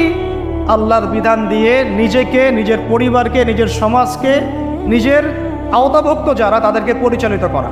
আমি কি বুঝাতে পারছি? আল্লাহর খলিফার কাজ কি? আমার সাথে বলেন। আল্লাহর বিধান দিয়ে নিজে চলা, নিজের পরিবারকে চালানো, নিজের সমাজকে চালানো। এটা কার কাজ? আল্লাহর খলিফার কাজ। যদি আমি এখন নিজেও শয়তানের বিধান দিয়ে চলি, নিজের পরিবারকেও শয়তানের বিধান দিয়ে চালাই, নিজের সমাজটাকেও শয়তানের বিধান দিয়ে চালাই, আমি কি আল্লাহর খলিফা থাকবো না শয়তানের খলিফা হব? বোঝা যাচ্ছে কথা? আচ্ছা, এবার আল্লাহ পাক আরও একজন নবীকে খলিফা বলেছেন।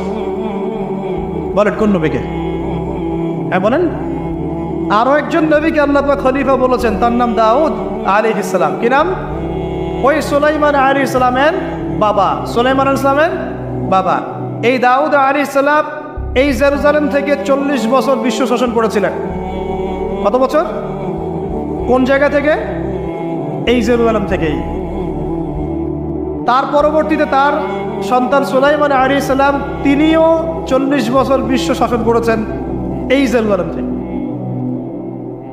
অচিরেই এই ইহুদিদেরকে নিয়ে আবারও 40 দিন বিশ্ব শাসন করবে মাসিহুদ দাজ্জাল।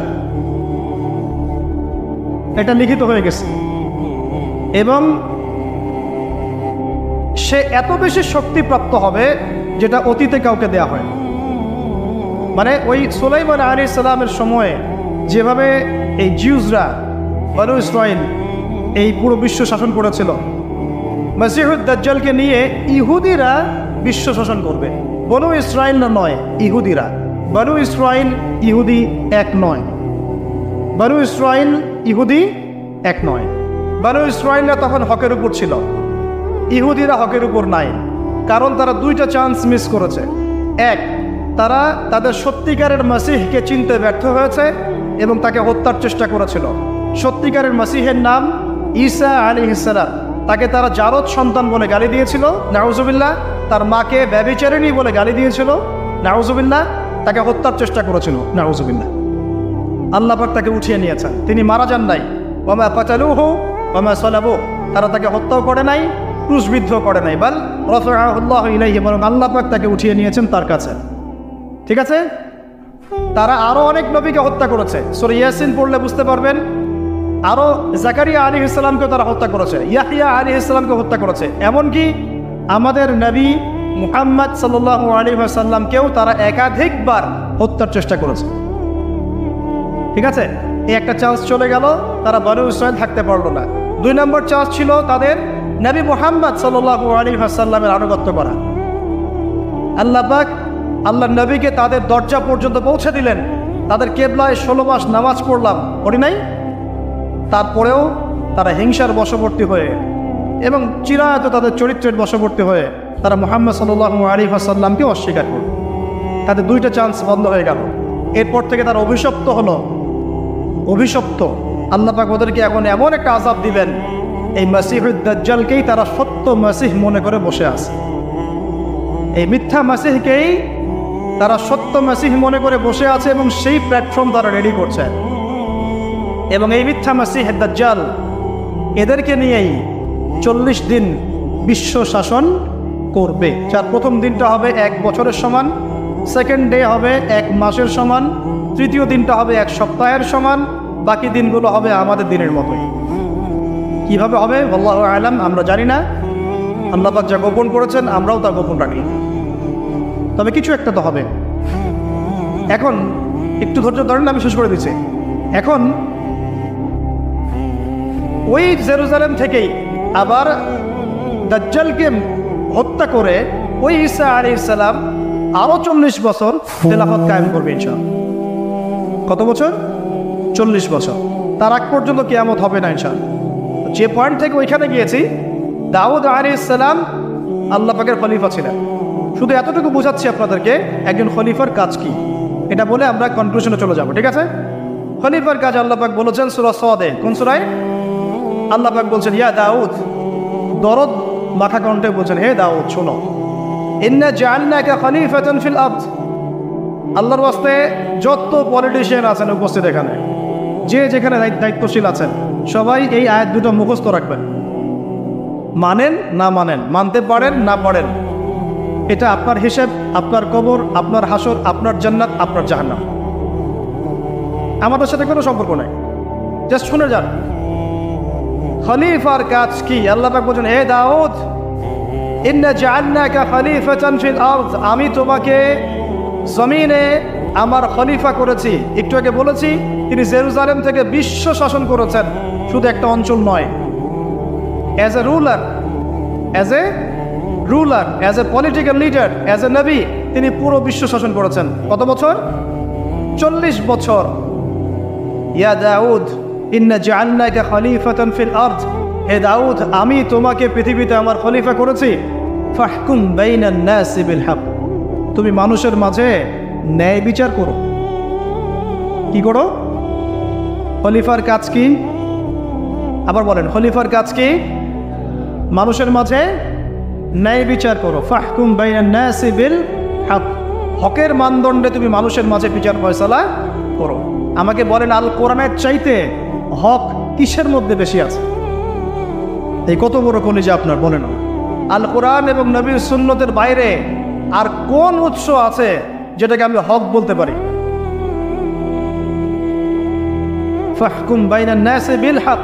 আরো আছে, আয়াত শেষ হয় নাই। আল্লাহ বলছেন, ওয়ালা তাত্তাবিউল হাওয়া, দেখো নিজের মন গড়া প্রবৃত্তির অনুসরণ করো না, নিজের মন গড়া বিধানের দাসত্ব করো না, নিজের প্রবৃত্তির অনুসরণ করো না। প্রবৃত্তি মানে কি? মন যা যায় তাই করা। এখন আমাকে বলেন দেখি, ইউনাইটেড নেশনস যে রুলসগুলো দিয়েছে, এগুলো কি কোরআনের রুলস, হাদিসের রুলস, না মন গড়া রুলস? পুরো বিশ্ব তাহলে পলিটিক্যালি শিরকের মধ্যে আছে কি নাই? আমি কি প্রমাণ করতে পারলাম না? পারলাম না। ওর আন্ডারে যত কান্ট্রি থাকবে, তারা কেউ কি ওদের আন্ডারে থেকে কোরআন এবং হাদিসের প্রত্যেকটা রুলস বাস্তবায়ন করতে পারবে? ফাহকুম বাইনান নাসি বিল হক, এটা করতে পারবে? ওয়ালা তাত্তাবিউল হাওয়া, এটার বাইরে যেতে পারবে? কোশ্চিন কারণ ওইটা গোড়া, শিরক কুফর তাগুতের মূল গোড়া এটা। আরো আছে, আয়াত শেষ হয় নাই। ওয়ালা তাত্তাবিউল হাওয়া, তুমি নিজের প্রবৃত্তির অনুসরণ করো না। ইউদিল্লাকা আন সাবিলিল্লাহ, প্রবৃত্তির অনুসরণ করলে এই অনুসরণ তোমাকে আল্লাহর রাস্তা থেকে সরিয়ে নিয়ে যাবে। সরিয়ে নেয় নাই, নিতে বাধ্য। অবশ্যই আপনি বাউন্ড টু বি মিসগাইডেড। ওয়ালা তাত্তাবিউল হাওয়া ইউদিল্লাকা আন সাবিলিল্লাহ। আয়াত এখনো শেষ হয় নাই। আল্লাহ পাক আরো বলছেন, ইন্নাল্লাযীনা ইউদিল্লুনা আন সাবিলিল্লাহ, ভালো করে শোনেন, ইন্নাল্লাযীনা ইউদিল্লুনা আন সাবিলিল্লাহ, যারা আল্লাহ পাকের সরল রাস্তা থেকে বিভ্রান্ত হয়ে যায়, বিচ্যুত হয়ে যায়, লাহুম আযাবুন শাদীদ, ওদের জন্য কাল কিয়ামতে কঠিন শাস্তি আছে। আযাবুন শাদীদ, কঠিন শাস্তি আছে। কেন? বিমা নাসু ইয়াউমাল হিসাব, তারা হিসাবের দিনটাকে ভুলে গিয়েছে। জাস্ট দুইটা সূরা সদের একজন খলিফার কাজ, তার ফাংশন এখানে পাবেন। একজন খলিফার কাজ, এই দুনিয়াতে আল্লাহ পাক তাকে যে ক্ষমতা দিয়েছেন, এটা দিয়ে সে যেন মানুষের মাঝে ন্যায় বিচার করে, নিজের প্রবৃত্তির অনুসরণ না করে, মন গড়া বিধানের অনুসরণ না করে, না হলে আল্লাহর পথ থেকে বিচ্যুত হয়ে যাবে। কিয়ামতে ভয়ঙ্কর শাস্তি অপেক্ষা করবে, সমস্ত পাপের হিসেব সেদিন দিতে হবে। এখন আমাকে স্ট্রেট ফরওয়ার্ড বলেন দেখি, স্ট্রেট ফরওয়ার্ড বলেন যে পুরো ওয়ার্ল্ড যারা চালাচ্ছে, এদের বিধানগুলো কি কোরআন সুন্নাহ মোতাবেক? ওর আন্ডারে যত অর্থনৈতিক সিস্টেম, ব্যাংকিং সিস্টেম আছে, এগুলো কি কোরআন সুন্নাহ মোতাবেক? ওদের যত মিডিয়া, প্রযুক্তি মিডিয়াগুলো আছে, এগুলো দিয়ে যে প্রোপাগান্ডাগুলো চালানো হয়, এগুলো কি সত্য? ওদের যে সংস্কৃতিগুলো তারা সারা বিশ্বে ছড়িয়ে দিচ্ছে, এগুলো কি সত্য? এগুলো কি ভালো? এগুলো কি হক? তাদের যে বস্তুবাদী শিক্ষা ব্যবস্থা কোরআন সুন্নাহ বিবর্জিত, এটা কি হক? তাদের এই যে পর্নোগ্রাফির মহামারী, এটা কি হক? ট্রান্সজেন্ডার, এটা কি হক? সমকামিতা কি হক? রিবা কি হক? আর কি বলবো, কয়টা বলতে বাকি থাকবে বলেন? একটা একটা করে ফাইন্ড আউট করেন। পুরো ওয়ার্ল্ডটাই এখন আইয়ামে জাহিলিয়াতের মধ্যে আছে, পুরো বিশ্বটা আবু জাহেলের যুগের মধ্যে আছে। ওটাই ছিল আইয়ামে জাহিলিয়াত, যেটা আপনাকে এতক্ষণ ধরে বোঝানো। ওই যুগে এই সমস্যাগুলো ছিল, ওই যুগে সুদ ছিল, ওই যুগে মাদক ছিল, ওই যুগে নারীর অবমাননা ছিল, আর ওই যুগে গোত্রীয় হানাহানি, মারামারি, কাটাকাটি ছিল। একটাও কি এখন বাদ আছে? ওই যুগটা 23 বছরে নবী সাল্লাল্লাহু আলাইহি ওয়াসাল্লাম অন্ধকারের যুগ থেকে আলোকিত সমাজে পরিণত করলেন। এই যে আমার হাতে যে কিতাব, এই কিতাবের আলোকে। কত বছর? মাত্র 23 বছর। প্রথম 3 বছর গোপনে দাওয়াত দিলেন, তারপরে প্রকাশ্যে দাওয়াত দেওয়া শুরু করলেন। সমাজে কনফ্লিক্ট শুরু হলো, হক আর বাতিলের সংঘর্ষ শুরু হলো। মক্কায় 13 বছর থাকলেন, সবর করলেন, ধৈর্য ধরলেন, গালি খেলেন, মার খেলেন, তারপরে অস্ত্র হাতে নিলেন না, ধৈর্য ধরলেন। প্রয়োজনে আবিসিনিয়ায় সাহাবীরা হিজরত করলেন সাহায্য নিতে, মার খেলেন, আবার ফিরে আসলেন। 3 বছর শিয়ারে আবু তালেবে বয়কটের জীবনযাপন করলেন, কেউ কথা শোনে না, গুটি কয়েক মানুষ ছাড়া। ধৈর্য হারা হলেন না, কোরআন নাজিল হতে থাকলো। এই গুটি কয়েক মানুষকে নিয়েই দারুল আরকামে সাহাবীদেরকে তালিম দিতে লাগলেন, তাজকিয়া দিতে লাগলেন, কোরআনের শিক্ষা দিতে লাগলেন, দাওয়াত চলতে লাগলো। আস্তে আস্তে এভাবে ইসলাম আগাতে লাগলো। নবুয়তের 13তম বছরে গিয়ে চাচা আবু তালেবও ইন্তেকাল করলো, তার স্ত্রী খাদিজা রাদিয়াল্লাহু আনহাও চলে গেলেন। আল্লাহ পাক তাকে মেরাজে উঠিয়ে নিলেন। সুবহানাল্লাহ। আমার বান্দার মনে কষ্ট, আসো আমার কাছে আসো, সব কষ্ট চলে যাও। এখনো আপনাদের মনে অনেকের অনেক কষ্ট, এই কষ্ট এইসব মাদকে, মেয়ের সাথে অ্যাফেয়ার্সে, এই সিগারেটে ইত্যাদি তমুকে এগুলো যাবে না। এই কষ্টগুলো দূর করতে হলে সেজদা দিতে হবে।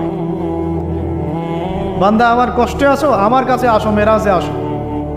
আল্লাহ পাক সরাসরি কথা বললেন, হে মুহাম্মদ শোনো, তোমার উম্মতের যে কোনো ব্যক্তি যত পাপই করুক না কেন, শিরকের পাপ না করলে আমি জান্নাত দিয়ে দিব। এত সহজ না বিষয়টা, কারণ আমি দেখালাম আপনাকে ওয়ার্ল্ডটাই শিরকের উপর আছে। এই জন্যই তো এত বড় প্রতিশ্রুতি, যত পাপ করে করুক, শুধু যদি শিরক মুক্ত আমলনামা নিয়ে আসতে পারে আমি জান্নাত দিয়ে দিব। আল্লাহ ওয়াদা করলেন। 5 ওয়াক্ত নামাজ দিলেন, যা আগে 50 ওয়াক্ত ছিল। আর সূরা বাকারার শেষের 3টা আয়াত দিয়ে দিলেন। ব্যাস, এই 13 বছর চলে গেল। পরে মদিনা থেকে কিছু যুবক আসলো, যুবকরা ভালো করে শোনেন শেষ অংশ এটা। মদিনা থেকে কয়েকজন যুবক আসলো, এসে ইসলাম কবুল করে আবার মদিনায় ফেরত গেল। পরের বছর আরও 12 জনকে নিয়ে আসলো। আল্লাহ নবী তাদের সাথে আরেকজন দায়ীকে পাঠাই দিলেন। দেখেন, এখানে একজন দায়ীকে পাঠানো হয়েছে, দায়ী, যে হৃদয় থেকে দরদ অনুভব করে শুধু আল্লাহর জন্য মুখলেসভাবে মানুষকে দাওয়াত দেয়। দায়ী, ইসলামের ইতিহাসের প্রথম দায়ী, তার নাম মুসআব বিন উমাইর রাদিয়াল্লাহু আনহু, যার মাকবারা কবর আমরা দেখে আসছি। কি জীবন ছিল তার! তার যে পারফিউম ছিল, পারফিউম, এই পারফিউমটা এখন কোটি টাকা দাম হবে হয়তোবা। ইসলাম কবুল করার পরে উহুদের যুদ্ধে শহীদ হয়েছেন। দাফন করার জন্য কোনো কাফনের কাপড় পাওয়া যায় নাই, ঘাস দিয়ে দাফন করা হয়েছে, ঘাস দিয়ে। এই হলো জীবন। তিনি গেলেন মদিনায়, তার একক দাওয়াতে মদিনার 75টা বড় বড় পরিবার ইসলাম কবুল করলো। মাশাআল্লাহ। এইবার তারা এসে আল্লাহ নবীর হাতে বায়াত করলো। কি বায়াত? যে আমরা শিরক করব না, সন্তানদেরকে হত্যা করব না, চুরি করব না, জিনা করব না, সৎ কাজে আদেশ করব, অসৎ কাজে নিষেধ করব। আর ছিল কি? একে অপরকে মিথ্যা অপবাদ দিব না, এবং আপনি যখন হিজরত করে আমাদের কাছে আসবেন, আমরা আপনাকে আমাদের স্ত্রী সন্তানদেরকে যেমন নিরাপত্তা দিই তেমন নিরাপত্তা দিব। এবার আল্লাহ পাক বললেন, যাও হিজরত। ব্যাস, এবার হিজরত হয়ে গেল। ব্যাস, মদিনায় গিয়ে ইসলামী রাষ্ট্র কায়েম হয়ে গেল। ওটা মক্কার মতো থাকলো। ওখানে মসজিদ নববী হলো। মসজিদ নববী একটা মসজিদ ছিল না, একটা পার্লামেন্ট ছিল। ওখানে মদিনা সনদ হলো। এই আনসার মুহাজিরদের ভাই ভাই ভ্রাতৃত্বের বন্ধন হলো। সামরিক বাহিনী গড়ে উঠলো, অর্থনীতি সক্রিয় হলো, সচল হলো। মানে একটা স্টেট গঠন করতে যা যা লাগে সব কিছু মদিনায় হলো, মক্কায় সেটা হয় নাই। এরপর থেকে শুরু হলো এই যে গাজওয়া, সারিয়া, এগুলা সশস্ত্র যুদ্ধ। বদর, তারপরে উহুদ, তারপরে খান্দক, তারপরে যে হুদাইবিয়া, তারপরে খাইবার, মুতা, এইভাবে চলতে থাকলো। মাত্র 8 বছর। কত বছর? মাত্র 8 বছরে পুরো প্রেক্ষাপটটাই পরিবর্তন হয়ে গেল। ইসলাম যে গুটি কয়েক মানুষ দিয়ে শুরু হয়েছিল, এখন আর এই অবস্থা থাকলো না। হাজার হাজার হাজার হাজার মানুষের মধ্যে ইসলাম পৌঁছে গেল। বহু অঞ্চল বিজিত হলো। সাহাবীদের ব্যক্তিগত অবস্থা, সামাজিক অবস্থা, অর্থনৈতিক অবস্থা সব উন্নত হলো, এবং ইসলাম একটা বিশ্ব শক্তি রূপে আত্মপ্রকাশ করলো। সুবহানাল্লাহ। ব্যাস, তারপরে মক্কা বিজয় হলো। পুরো আরবটা আমাদের দখলে চলে আসে। এইটুক জায়গায় সীমাবদ্ধ থাকে না ইসলাম। এরপরে আবু বকর সিদ্দিক ছিলেন আরো 2.5 বছর। তারপর ওমর ইবনে খাত্তাবের 10 বছর, ইসলাম আরও ছড়াতে লাগলো। তারপর উসমান রাদিয়াল্লাহু আনহুর প্রায় 12 বছর, আরও ছড়াতে লাগলো। একদম এদিকে মরক্কো থেকে নিয়ে পুরো চায়না পর্যন্ত আন্দালুসিয়া থেকে নিয়ে একদম এই যে আফগান পর্যন্ত, ভারতের সিন্ধু পর্যন্ত পুরো জায়গাটাই মুসলমানদের করতলগত হয়ে গেল। কোন জেনারেশন আমরা, কাদেরকে এইসব বুঝাচ্ছি, কাদেরকে শেখাচ্ছি, কাদেরকে জানাচ্ছি? যারা এই ইতিহাসটাও অনেকেই জানেন যে এই হিস্ট্রিটা আমাদের ছিল। এভাবে চলতে চলতে উমাইয়ারা আসলো, তারপরে প্রায় 100 বছর, এক্স্যাক্টলি 97 ইয়ার্স। আব্বাসীয়রা আসলো 550 বছর। আন্দালুসিয়াতে ছিল খেলাফা। তারপরে এই টার্কিশরা এসেছে, অটোম্যানরা, তার আগে ফাতিমিরা এসেছে, সেলজুকরা এসেছে, এই আইয়ুবিরা এসেছে, তারপরে জিঙ্গিরা এসেছে, মোগলরা এসেছে, আফগানরা এসেছে। এভাবে ইসলামের ঝান্ডা সবাই বহন করে করে বিশ্বে ইসলাম প্রতিষ্ঠা করেছে। আমরা কি উড়ে এসে জুড়ে বসছি নাকি? এখনকার নতজানু মনোভাব কেন? এখন প্রত্যেকটা মুসলমানের সাইকোলজিক্যালি নতজানু মনোভাব, মনে হয় যে আমরা এতিম, কেউ নাই। এই অবস্থা থেকে ইসলাম এই জায়গায় আসছে 1914 সাল পর্যন্ত। 1914-এ ফার্স্ট ওয়ার্ল্ড ওয়ারে এই জেরুজালেম যখন দখল হয়ে গেল ব্রিটেনের হাতে, বাস তখন থেকে ইহুদিরা ওটা ঢোকা শুরু করলো। ঢুকে আস্তে আস্তে আস্তে 1914 থেকে এখন কত বছর? অলমোস্ট 100 বছর। এই লাস্ট 100 বছরটা হচ্ছে আমাদের অধঃপতনের সময়। লাস্ট 100 বছর, এই লাস্ট 100 বছরে আমরা ওই ল্যান্ডগুলো হারাই ফেলছি, ওই খিলাফাও চলে গেছে, আর খলিফার ফাংশন তো জানার কথাই না। যেহেতু খিলাফাই নাই, খলিফা দিয়ে কী হবে, তাই না? খিলাফাই যেহেতু নাই, তাহলে খলিফা দিয়ে আর কী হবে? ওটা শেষ। রাষ্ট্রে রাষ্ট্রে ভাগ হয়ে গেলাম, শত শত। প্রত্যেকটা রাষ্ট্রের ভিতরে আবার ওই পশ্চিমা তন্ত্রমন্ত্র ঢুকে গেল। এখন সবাই ভাইয়ে ভাইয়ে লড়াই করছি, তাকে তাকে মজা নিচ্ছে।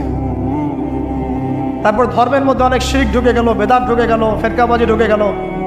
একদম দলে দলে ভাগ হতে হতে হতে হতে শক্তি কমে গেল, হাওয়া বেরিয়ে যাবে।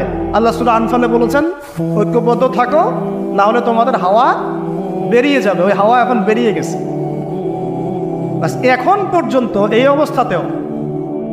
অবস্থাতেও বসে বসে এই বিষয়গুলো চিন্তা করা বাদ দিয়ে কে কার গীবত করতে পারে, কে কার সমালোচনা করতে পারে, হ্যাঁ, কে কাকে ধুয়ে রেখে দিবে, কে কোন ইস্যু নিয়ে নিজেকে ভাইরাল করতে পারে, হ্যাঁ, কে মানুষকে ছোট করে নিজে বড় হতে পারে, কে কার গলায় ছুরি চালাবে, এইগুলোই চলতেছে। আপনারা ছবি তুলতে আসছেন প্রথমে, এই ফ্যান্টাসি চলতেছে, এইগুলোই চলতেছে। আমার কথা ভাই খোলামেলা স্পষ্ট, ভালো না লাগলে আল্লাহর রাস্তায় আমাকে গালি দিয়েন না, কিন্তু মূল কথা এগুলোই হচ্ছে। ফ্যান্টাসি দিয়ে কিচ্ছু হবে না। আপনাদের ভালোবাসাকে আমি শ্রদ্ধা করি, ভালোবাসাকে সম্মান জানাই। যতক্ষণ পর্যন্ত কথাগুলো বুকে ধারণ না করবেন, সেভাবে নিজের জীবন না করবেন, আবু তো আদনান আপনার ইসলামের জন্য কিছুই করতে পারবে না। প্রত্যেকটা ঘরে ঘরে একজন করে আইয়ুবী তৈরি করতে হবে। প্রত্যেক ঘরে ঘরে একটা করে ওমর দরকার, ঘরে ঘরে হামজা দরকার, ঘরে ঘরে খালিদ দরকার, ঘরে ঘরে আবু বকর সিদ্দিকের মতো মানুষ দরকার। ওই রকম তো হতে পারবো না। মিসাল দিচ্ছি, দৃষ্টান্ত দিচ্ছি। প্রত্যেকটা ঘরে কি একটা করে আলেম আছে? প্রত্যেকটা ঘরে কি একটা করে হাফেজ আছে? হ্যাঁ, প্রত্যেক ঘরে একটা করে বেনামাজি অবশ্যই আছে। এই জেনারেশন কি আপনি ইসলাম গায়ে পড়তে যাচ্ছেন? এভাবে না। আল্লাহ রাব্বুল আলামিন আমাদের সবাইকে কথাগুলো বোঝার তৌফিক দান করুন। ওই অবস্থা থেকে আমরা আজকে এই অবস্থায় আসছি। নৈতিকতার অধঃপতন হয়েছে, ধর্মীয় জ্ঞান অর্জনে আমরা অগ্রগামী হচ্ছি না, সুদ খাচ্ছি, মাদক দ্রব্যের সাথে সম্পৃক্ত হয়ে আছি, অনেকে ঘুষ খাচ্ছি, দুর্নীতি করছি, মনে করছি যে একটা হজ করে নেব, ব্যাস সব শেষ হয়ে যাবে। ওয়াল্লাহি এমনটা নয়। আল্লাহ পাক গফুর রহিম বটে, আল্লাহ পাক সব গুনাহ মাফ করে দিতে পারেন বটে, তবে একই সাথে আল্লাহ পাক শাদীদুল ইকাবও বটে, আল্লাহ পাক কঠিন শাস্তিদাতাও বটে। এই আশা এবং ভয় এর মাঝখানে আমাদেরকে থাকতে হবে। আল্লাহ রাব্বুল আলামিন আমাদের সবাইকে পুরো বিশ্বটাকে বোঝার তৌফিক দান, এই ফ্যান্টাসি বাদ দিয়ে মূল জায়গাগুলো বোঝার তৌফিক দান করুন। আল্লাহ পাক আমাদের সবাইকে দ্বীনি ইলম অর্জন করার তৌফিক দান করুন। প্রত্যেক ঘরে ঘরে একজন করে আলেম তৈরি করার তৌফিক দান করুন। প্রত্যেক ঘরে ঘরে একজন করে হাফেজ তৈরি করার তৌফিক দান। প্রত্যেক ঘর থেকে মুসল্লিদেরকে আল্লাহ পাক মসজিদে নিয়ে আসুন। আজকে যেভাবে মসজিদে এসেছেন লেকচার শুনতে, এভাবেই নামাজে যেন আসেন, এটাই হবে সার্থকতা। নচেত আমার আশাও কোনো সার্থকতার কিছু নাই, আমার আলোচনারও সার্থকতার কিছু নাই। আল্লাহ পাক আমাদের সবাইকে হালাল খাওয়ার তৌফিক দান করেন। সুদের ভয়াবহতা থেকে আল্লাহ পাক হেফাজত করেন। আল্লাহ পাক পশ্চিমাদের এই যত ষড়যন্ত্র, এগুলো থেকে আল্লাহ পাক আমাদেরকে হেফাজত করেন। আল্লাহ পাক আমাদেরকে ভেতরের মোনাফেকদের থেকে হেফাজত করেন। আল্লাহ পাক মুসলিম উম্মার মাজলুমদেরকে আল্লাহ পাক সাহায্য করেন। সব জালেমদেরকে আল্লাহ পাক ধ্বংস করেন। আল্লাহ রাব্বুল আলামিন আমাদের নেতৃস্থানীয় ব্যক্তিবর্গদেরকে আল্লাহর খলিফা হওয়ার তৌফিক দান করেন। আল্লাহ পাক তাদেরকে শয়তানের খলিফা থেকে হেফাজত করেন। আল্লাহ পাক তাদেরকে ন্যায় বিচার প্রতিষ্ঠা করার তৌফিক দান করেন। আল্লাহ পাক যেন আমাদের প্রত্যেক ঘরে ঘরে মা বোনদেরকে পর্দা করার তৌফিক দান করেন। পারিবারিক শান্তি আল্লাহ পাক দান করেন। আমাদের দিনী ভাইদেরকেও বোঝার তৌফিক দান করেন, দিনী বোনদেরকেও বোঝার তৌফিক দান করেন। প্রত্যেক ঘরে ঘরে আল্লাহ পাক আমাদেরকে এরকম এমন এমন বাচ্চা জন্ম দেওয়ার তৌফিক দান করেন যারা আগামী 20 বছর পরে ইনশাআল্লাহ এই উম্মার পতাকা বহন করবে। এখনকার এই জেনারেশনটার ব্যাপারে আমাদের যত নেগেটিভ ধারণা, এমন একটা জেনারেশন তৈরি করার তৌফিক আল্লাহ পাক দান করেন যে জেনারেশন ইনশাআল্লাহ জ্ঞানে গুণে নীতিতে নৈতিকতায়